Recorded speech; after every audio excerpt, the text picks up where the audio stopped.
Now, most college students are cramming for tests, partying, and probably eating ramen noodles. Yeah, probably. But one Texas A&M student is proving to be one of a kind. Carrie Allred is a student, violinist, pianist, muralist, illustrator, runner, and now a recently published author.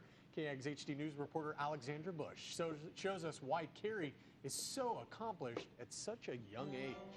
Ready, and Carrie Allred wasn't always so sure about all her talents. And I didn't really want to get it published at first because I thought it was silly. I was kind of embarrassed, like this is my whole world, literally. But with some encouragement, she published her first book this January. Someone said it was a mixture between Hunger Games and Percy Jackson. So if you kind of like that book, those books, that's kind of the theme you want. The story is about a soft-spoken girl named Mary.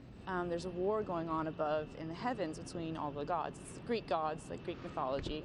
And there's a war going on between all of them. And I don't want to give anything away, but somehow she becomes involved in this war. The meaning behind the book is much more than fiction. And it really comes down to the power of the individual, because she could make a difference in this war and the outcome, and she could save many lives, but whether or not she's going to do this is completely up to her. Just like Carrie's decision to get her book published. She already does so much. You know, she's a runner, she plays in the orchestra, she's working on her senior project as a music major.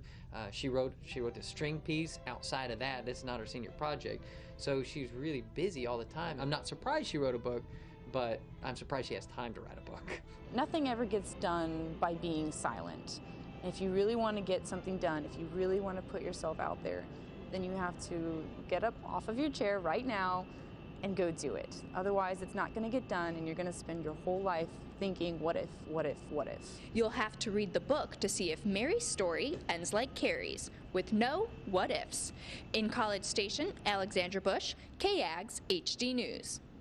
Carrie's book, The Grimsa Forest, is part of a trilogy she's currently writing under the pen name K.L. Beckman.